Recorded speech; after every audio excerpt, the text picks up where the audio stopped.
जाने दो इबादत को। फरहान, इबादत तुम्हारे और मदद के बीच में नहीं आएगी। फरहान, चाचू, मैं तुम दोनों को तड़पा तड़पा के मारना चाहता हूँ।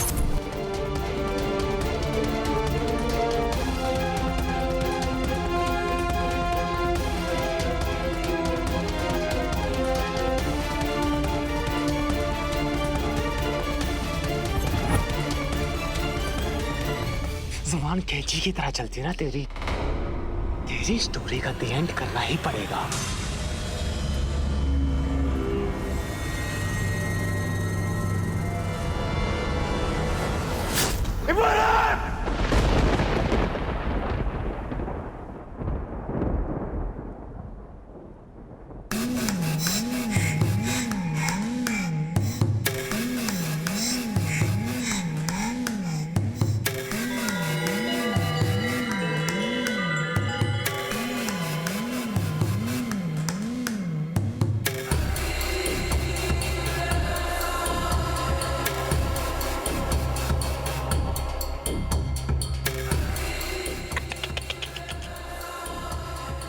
इतना भी बेदिल नहीं हूं मैं कि चाकू मारा और बंदा खत्म, गोली मारी और बंदा खत्म, बंदे को छत से फेंक दिया और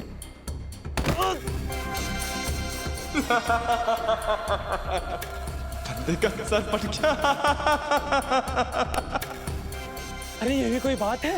मेरा स्टाइल अलग है, मैं थोड़ा थोड़ा करके मारता हूँ। इससे इंसान रोज मरता है और खुद को कोसता है कि मैंने इससे दुश्मनी क्यों ली?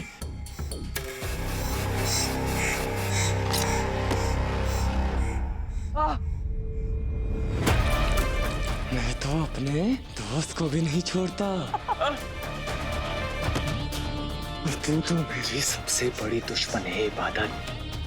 गाड़ी के पीछे बांध के पूरी दिल्ली में तेरी लाश घुमाऊंगा।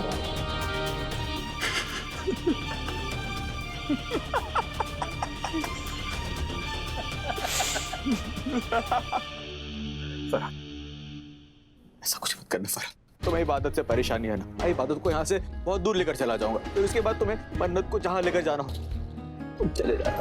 ना मैं तुम्हारे रास्ते आऊंगा ना इबादत आएगी। तुम्हें चाहिए तो तुम मेरी जान ले लो, मगर भगवान के लिए इबादत को छोड़ो सर, इबादत को छोड़ दो। चाचू स्टॉप इट। क्या बोल रहे हो आप? आपको कुछ नहीं होगा और मर जाऊंगी पर मन्नत को इसके साथ कहीं नहीं जाने दूंगी। तुम समझने की कोशिश नहीं कर रही इबादत। नहीं चाचू। इबादत चुप हो जाओ वरना थप्पड़ मारूंगा मैं।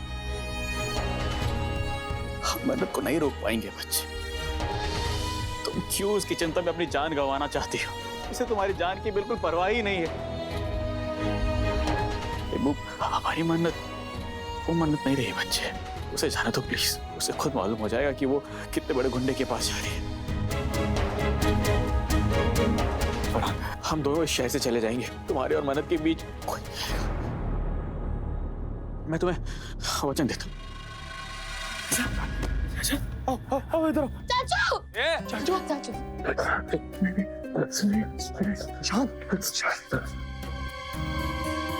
अगर मैं तुम पे तरस खा भी लूं, समझ लो मैंने तुम दोनों को छोड़ दिया, तो तुम दोनों ये शहर छोड़ दोगे?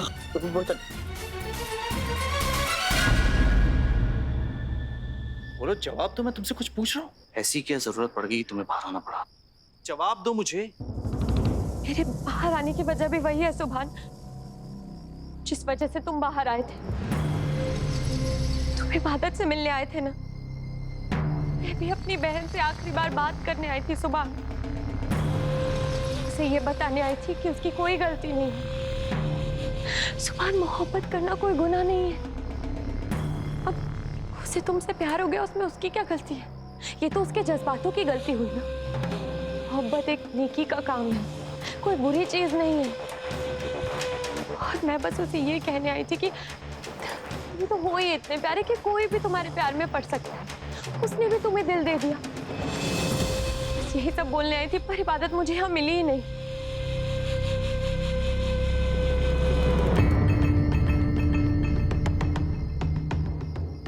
तुम्हें समझा नहीं सकती सुभान, अपनी जिंदगी के सबसे खुशी के मौके पर कितनी उदास हूँ। एक तरफ तुमसे निकाह करने की खुशी है तो दूसरी तरफ मेरी बहन का दिल टूटने का गम है सुभान।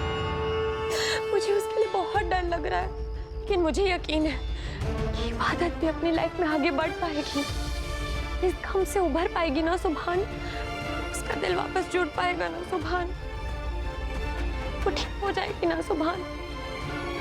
तुम्हें क्या लगता है बताओ ना, मुझे उसकी बहुत फिक्र होती है सुभान, मुझे खुद समझ में नहीं आ रहा मैं क्या करूं। अन्ना, सब ठीक हो जाएगा।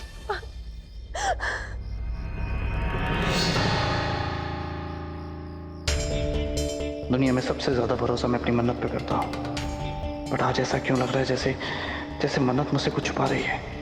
ऐसा क्यों लग रहा है जैसे मन्नत झूठ बोल रही है।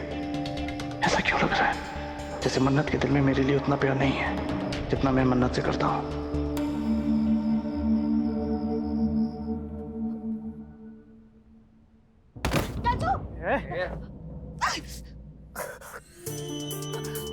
फरहान, जाने दो इबादत को फरहान, मैं बोल रहा हूँ ना फरहान, इबादत तुम्हारे और मन्नत के बीच में नहीं आएगी फरहान। मान जो मैं उसे लेकर यहाँ से बहुत दूर चला जाऊंगा फरहान, तुम्हें मेरे से जितने पैसे ले रहे तुम ले लेना, मैं छोड़ दो हमें फरहान, छोड़ दो फरहान, छोड़ दो फरहान। जाओ।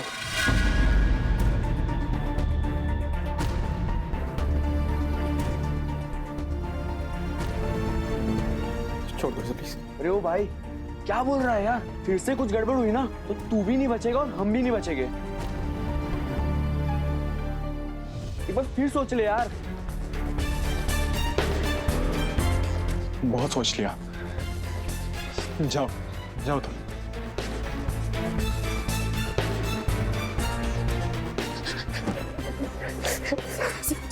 तुम ठीक हो ना? ठीक हो? चलो चलो पास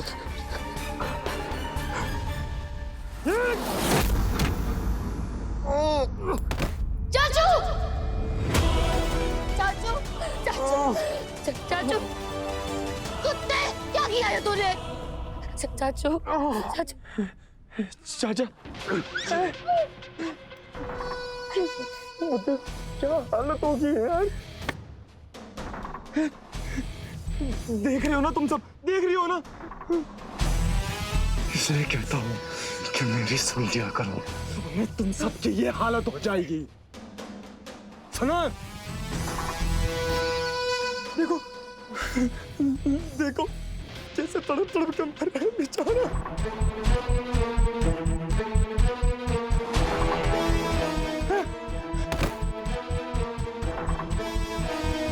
मुझे बहुत डर लग रहा था, ऐसे मत देखो मुझे माफ कर दो प्लीज, मुझे माफ कर दो, इस बुढ़े को नहीं छोड़ सकता।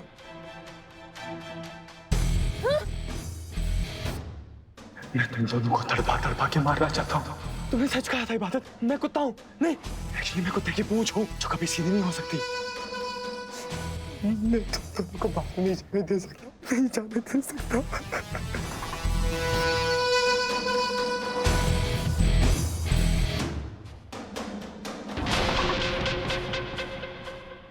मन्नत बता रही थी कि तुम खुद को छोटी दुआ कहती हो। मैं तुम्हें बड़ी बद्दुआ बना दूंगा। मैं तुम दोनों को ना डिफरेंट टेक्निक से मारूंगा, मजा आएगा तुमको। बहुत मजा आएगा। सामान आया क्या नहीं? चांदनी चौक से निकल गया लेके बंदा। अच्छा। खालाजान, आपका बहुत बहुत शुक्रिया, आपने कायनात को समझाया तो सुभान और मन्नत की शादी हो पा रही है, वरना कायनात और सुभान का रिश्ता टूटने से कोई नहीं रोक सकता था। खुदा न करे ऐसा कभी भी हो बेटा। खालाजान, अगर आप समझदारी से काम ना लेती तो इस खानदान की इज्जत पे दाग लग जाता। आपका बहुत बहुत शुक्रिया। शुक्रिया तो मत कर बच्चे। खानदान की इज्जत तो बचा ली आप लोगों ने, पर मेरे दिल के टुकड़े हो गए उसका क्या अम्मी?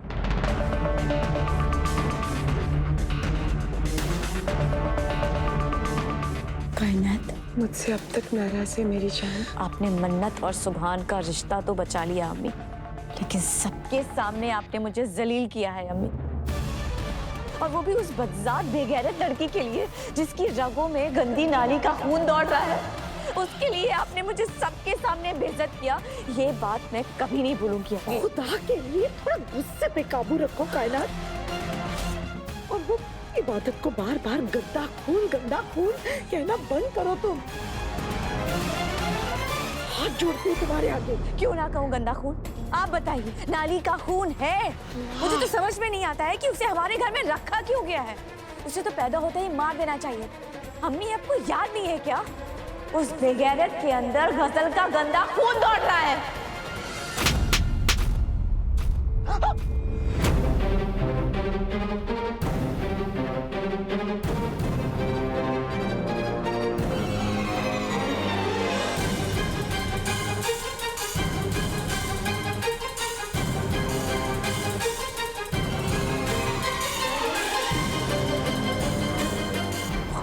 खैर करे, यहाँ फिर से तमाशा शुरू हो गया है क्या? और ये दुआ इतनी गुस्से में क्यों लग रही है? लगता है सबको सुनाना शुरू करने वाली है ये। या अल्लाह, तुमने मुझे थप्पड़ मारा दुआ? शुक्र मनाओ कि सिर्फ थप्पड़ मारा है।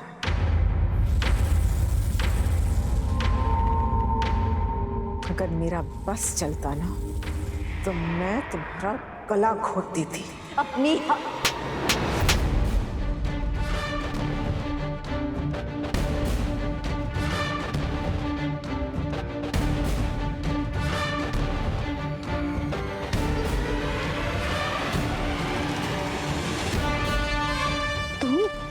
तुम नहीं, आप कहो। दुआ नहीं, भाभी कहो कि जो तुम 4 दिन लंदन में क्या रह आई हो, हिंदुस्तानी तहजीब तमीज सब भूल गई हो। मैं तुमसे हर एतबार में बड़ी हूँ, उम्र में, रिश्ते में, रुतबे में। बाजी, आप ही गलत कर रही हैं। चुप! दाढ़ी रख ली, मजहबी बन गए, लेकिन गलत के खिलाफ आवाज उठाना नहीं सीखा। अगर कोई काम आता है तो अपनी बीवी की तरफदारी करना। बाजी, मैंने कहा ना चुप! अगर बीच में बोले ना तो अगला थप्पड़ तुम्हें लगाऊंगी।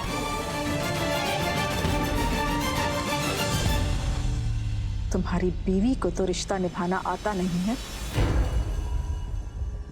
लेकिन तुम मत भूलना कि मैं तुम्हारी बड़ी बहन हूं।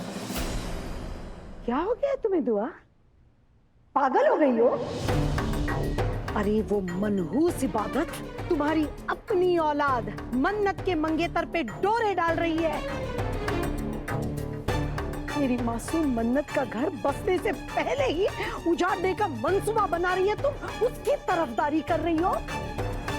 और उसकी खातिर तुम अपनी भावज और अपने भाई, अपने खून के खिलाफ बगावत कर रही हो। पागल हो गई हो क्या? अरे वो इबादत। अम्मी, जरा सोच समझ कर बोलिएगा। अगर आपने इबादत के खिलाफ एक लफ्ज भी कहा ना तो मैं आपसे भी लड़ जाऊंगी। दुआ? और हाँ, आप सब भी कान खोलकर सुन लीजिए। इबादत का खून गंदा नहीं है, वो मेरे मरहूम शौहर की निशानी है।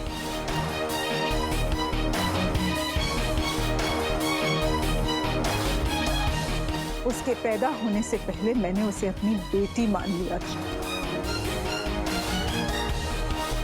वो मेरी बेटी है, वो बदजात नहीं है। उसकी भी वही जात है जो आप सबकी जात है।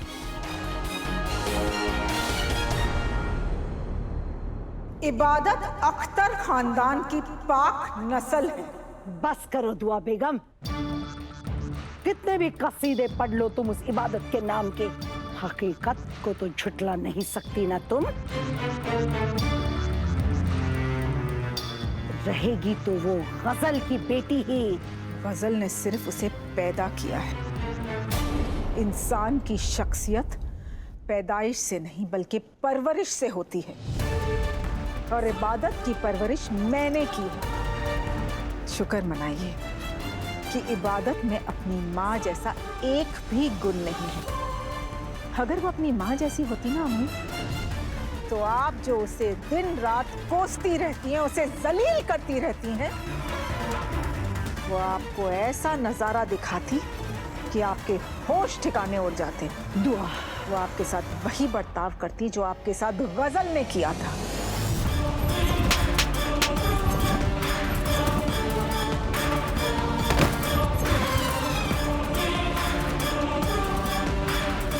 लेकिन उस बच्ची ने आपको कभी मुड़कर जवाब नहीं दिया, क्योंकि मैंने उसे सिखाया है कि बड़ों को मुड़कर जवाब नहीं देते। मैंने इबादत को एक अच्छा इंसान बनाया है। आप चाहती थी ना अम्मी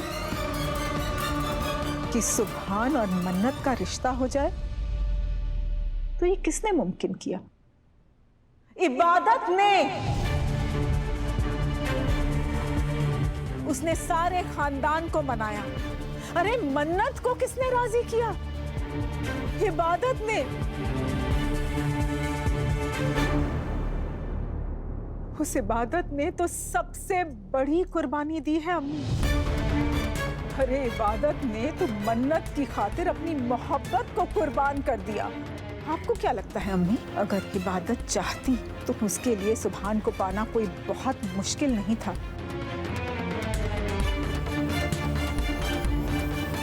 लेकिन सिर्फ अपनी बहन की खुशी के लिए उसने अपनी मोहब्बत को कुर्बान कर दिया।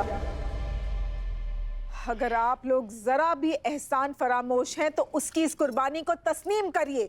और हाँ, ये मत सोचिएगा कि इबादत इस घर से हमेशा हमेशा के लिए चली गई है। जैसे ही मन्नत की रुखसती होगी, मैं अपनी बच्ची को पूरी इज्जत के साथ इस घर में वापस लेकर आऊंगी।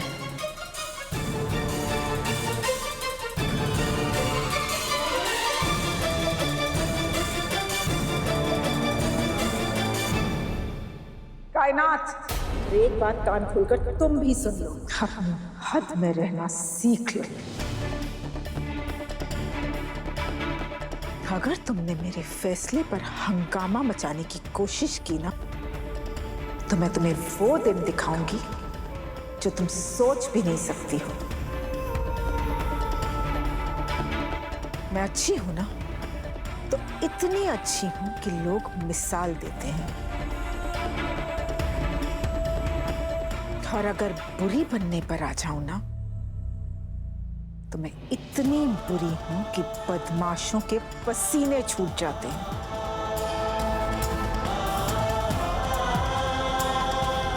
और मुझसे उलझने से पहले ये मत भूलना तुम कि मैं वही दुआ हूं जिसने गजल जैसी चालबाज, नाटकबाज, बदतमीज लड़की को लोहे के चने चबवा दिए थे। तो तुम क्या चीज हो?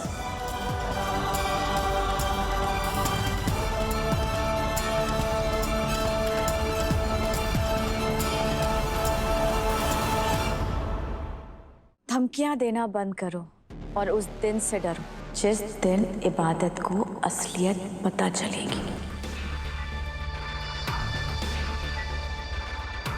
तब वो तुम्हारा आई एम सॉरी, तब वो आपका क्या हाल करेगी आप अच्छी तरीके से जानती हैं भाभी जान। जितने तंज कसने हैं ना, कस लो। लेकिन एक बात मेरी कान खोलकर सुन लो। अगर अब तुमने मेरी बेटी के खिलाफ एक लफ्ज भी कहा ना, तो मैं तुम्हें तुम्हारी औकात याद दिला दूंगी।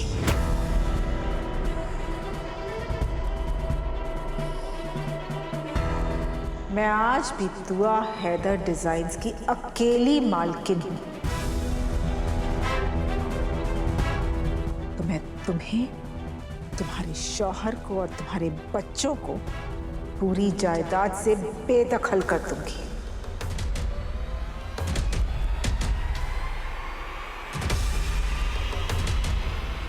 और ये मत सोचना कि तुम लंदन चली जाओगी और वहां बड़े आराम से रहोगी। वहां पर भी तुम दर दर की ठोकरें खाओगी, क्योंकि लंदन वाला घर भी मेरे नाम पर है।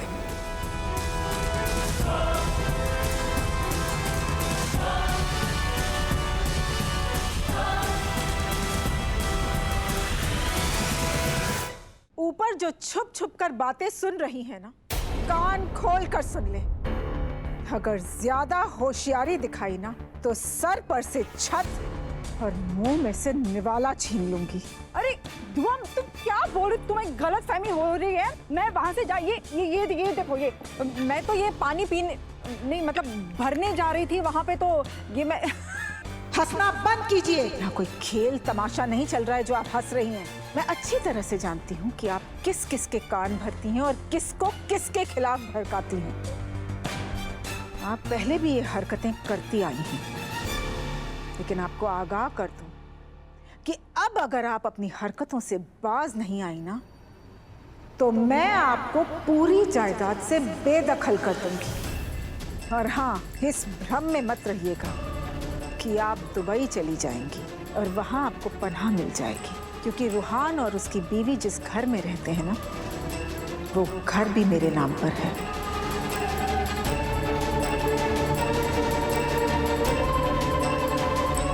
मैं आप सबके आगे हाथ जोड़कर गुजारिश करती हूँ, इस घर को बर्बाद करने की कोई भी कोशिश आप सबको बर्बाद कर देगी। नजरें झुका करना, नरम लहजे में जवाब दो कि मैंने जो कहा तुम्हें समझ में आया या नहीं। बोलो। समझ में आ गया। दुआ भाभी